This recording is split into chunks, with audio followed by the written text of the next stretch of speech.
Hello, magandang araw mga ka-farmland. Nandito ako sa property located po sa Padre Garcia, Batangas. Kalapit lang po ito ng bayan ng San Antonio, Quezon. At ang kagandahan po mga ka-farmland, napakadaming daan way papunta dito sa property. And kalapit lang din po dito sa area dyan, yung Barangay Magsaysay ng San Antonio, Quezon. Tapos ito po yung property na ipinagbibili. So ang ganda po ng location. At patag na patag, 100% flat, walang baha. Ang kagandahan mga ka-farmland is merong ilog sa likod ng property. Yan. So may ilog siya sa likod ng property. Ang mga nakatanim po dito ay sinturis or dalandan. Yan. Ayan po yung mga puno. So maaliwalas, ang ganda ng paligid dito sa location ng property mga ka-farmland. Pupunta ako doon sa may boundaryhan. So itong kalsada is dinagdagan na nila. So pinalapad ng konti para po maging two-way. So salubungan po ang nakakadaan dito sa property. Two-way dito sa kalsada.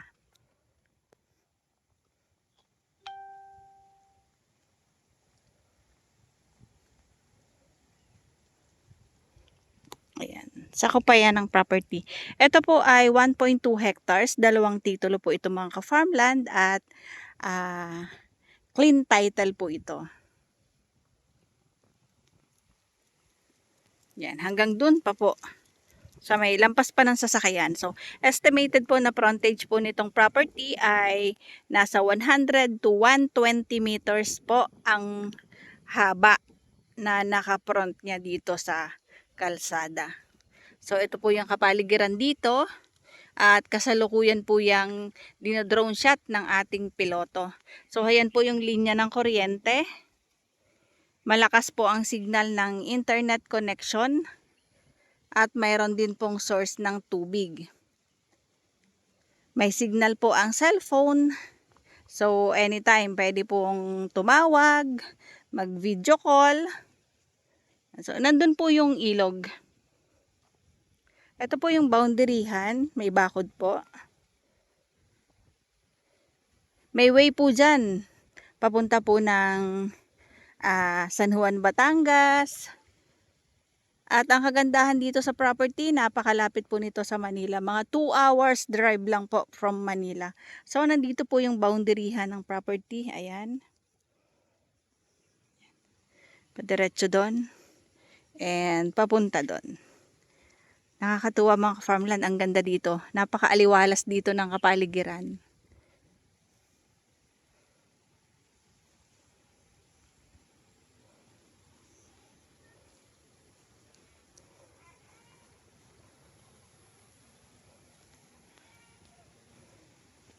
Meron pong mga konting niyog pa dito. So, pwede pa pong magtanim ng iba pa pong fruit bearing kasi may mga space pa po. At yung mga niyog nila is yung matataas na. Pero ang dami pa pong mamunga. Yan, may mga kawayan na din po dito sa property. So, pwede pong gawing pambakod. Pwede din pong gawing kubo. Bahay kubo. Dadalahin ko po kayo kung saan nandun po yung boundaryhan. Ayan po, kapaligiran dito. Oh. Yan.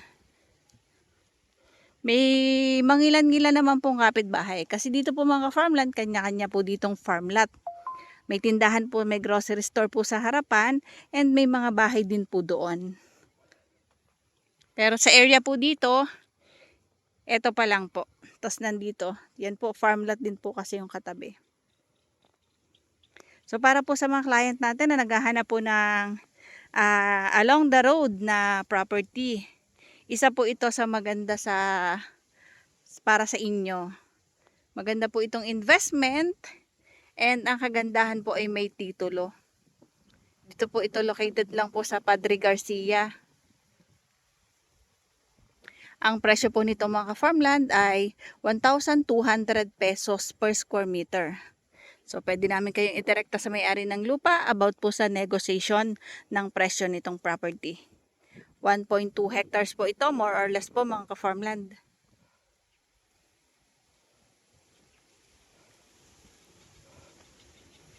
Gandang gawing farm. O kaya retirement place, retirement home. Maaliwalas pa ang kapaligiran dito.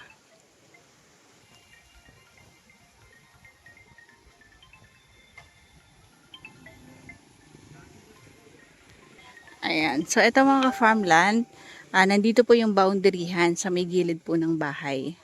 Diyan sa may bahay. Sa area po dyan, may mga bahay po diyan. Ayan.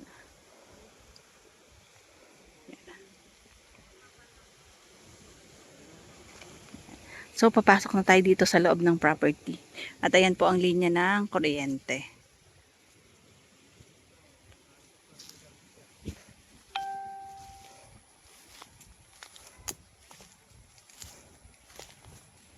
Ito po ay may mga tanim na sinturis.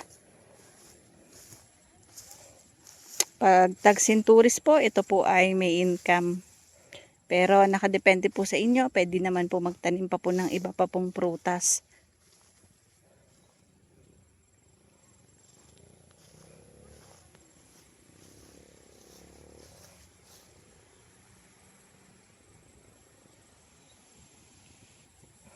Ang kagandahan po dito lang sa property, ayan po yung kalsada. Pagbaba nyo ng sasakyan, property na. Pwede pa pong ipasok ang sasakyan dito sa loob ng lupa.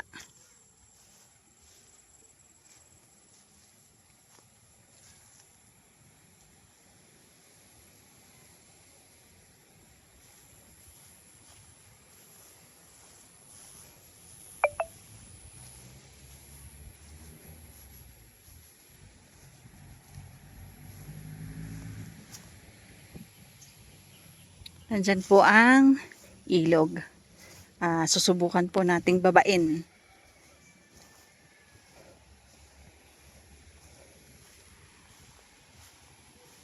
Sana po ay merong daan papunta sa ilog.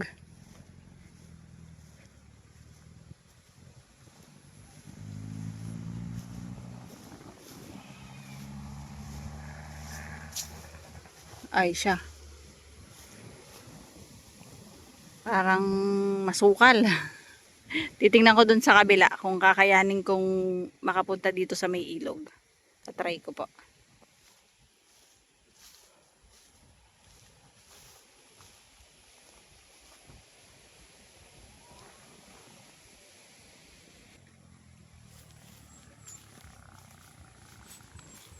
Yan. Rinig naman po ninyo ang ugong ng sasakyan.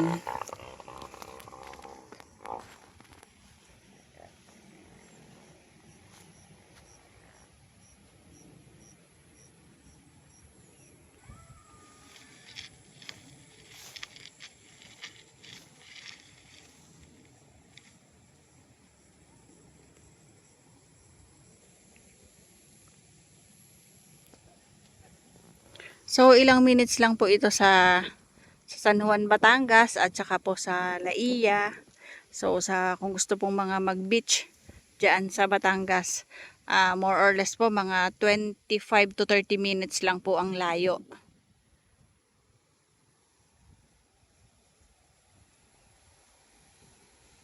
Try po nating pumunta sa ilog. Nahanap po ako ng magandang daan para po maipakita ko po sa inyo.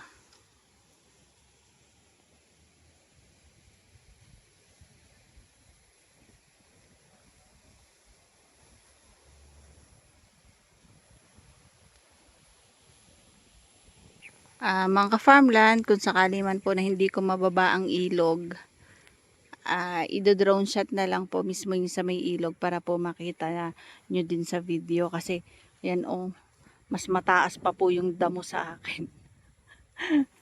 Doon sa may part po ng pailog, yun po yung sobrang taas. Dito po kasi sa mabababa. Hindi siya ganun kasukal.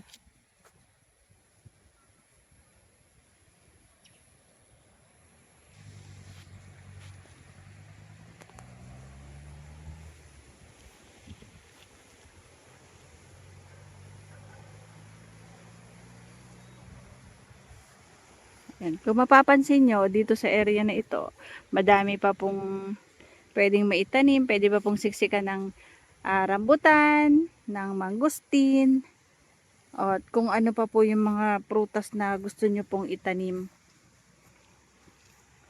Ang kagandahan po pati mga ka-farmland is andyan lang yung ilog. So, hindi po ito babahain. Mataas po yung property sa ilog.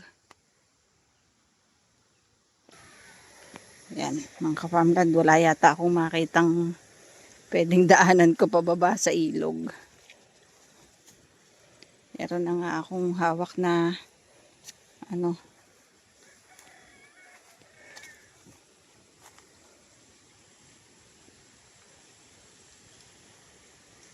Ayan po yung mga kawayan.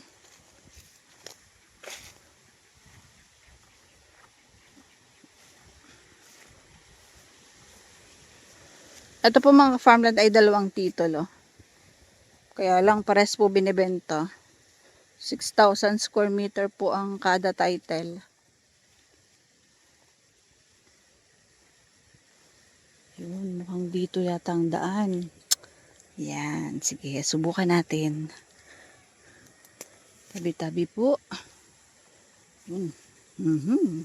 Saka iikot natin mga ka-farmland ay madadala ko din po yata kayo sa ilog.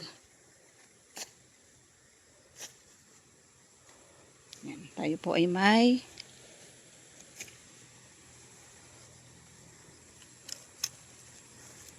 tabi-tabi po. Nagtutour lang po kami sa inyong farm.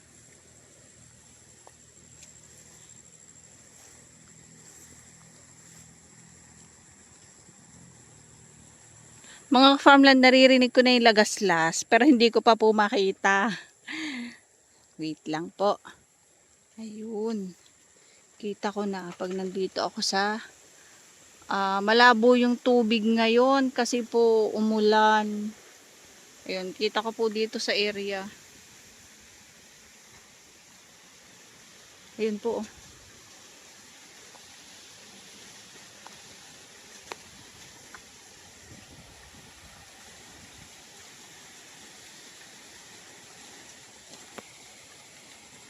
Yan, may mga tanim po na kawayan. Sige, susubukan ko pa pong bumaba doon sa may area doon kung saan pwede ko maipakita sa inyo. Ayan mga ka-farmland, malaki yung ilog. Pero malabo ang tubig ngayon kasi ang lakas daw po ng ulan dito kagabi tsaka kanina.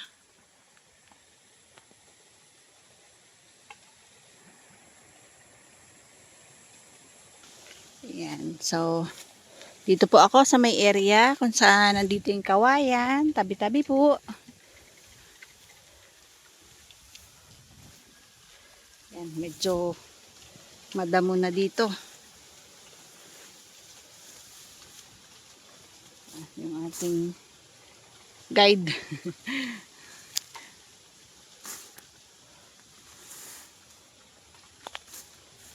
Ayan. Dito ako galing kanina.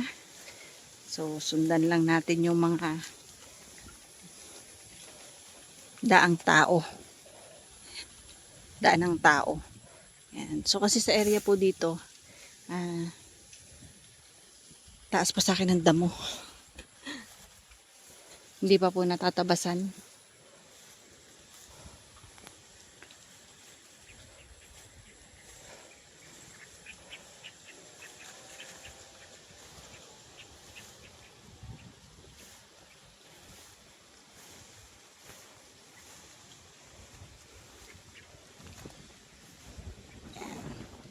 So, nandito na po ulit tayo sa Mahawan. May Mahawan na part ng property.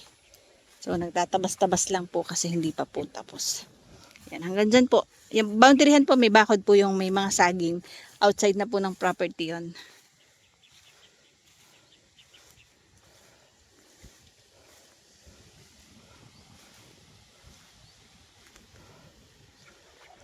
Yan. So, dito, pwede po ditong gumawa ng bahay. Maglagay po ng gate dyan. And then, i-landscape lang po. Tayo maglagay po ng infinity pool. Maliit na swimming pool pang family. Para po sa retirement home po ng mga senior citizen. At gusto pong maging titirahan na ninyo. So pagdalaw ng inyong mga apo, ng mga anak, meron po silang mapaglalanguyan. Mga ka-farmland, located lang po ito sa Padre Garcia po. Barangay Maugat.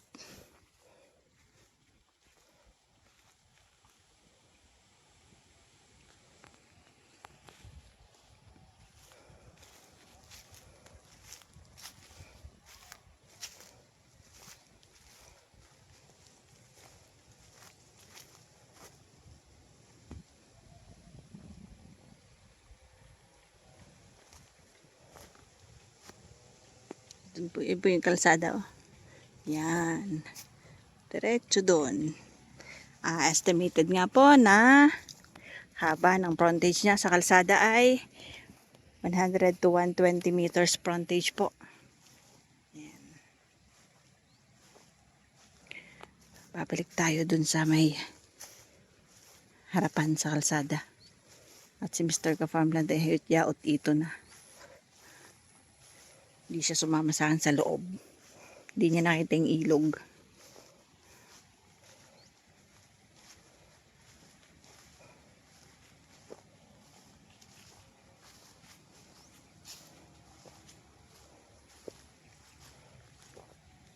So, ayan na. Ayan na po yung kalsada.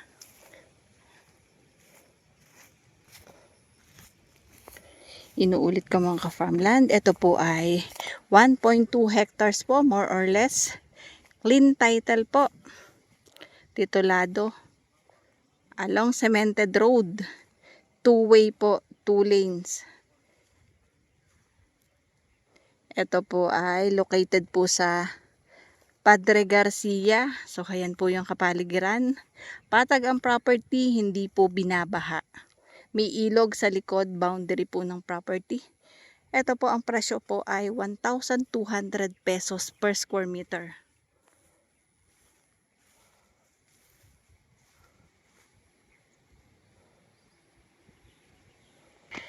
So ayan, nandito na po ako sa kalsada. Ganda ng property, tahimik po dito. So napakaganda niyang gawing bahay, bakasyunan. Accessible po ang sasakyan. Ayan po ang kalsada. Ito ang property.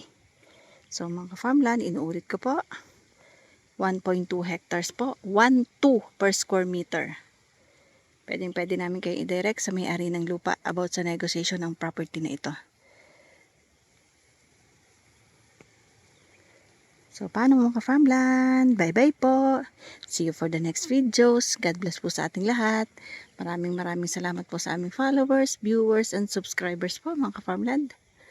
Nawa po ay nagustuhan nyo ang video na ito. Bye-bye!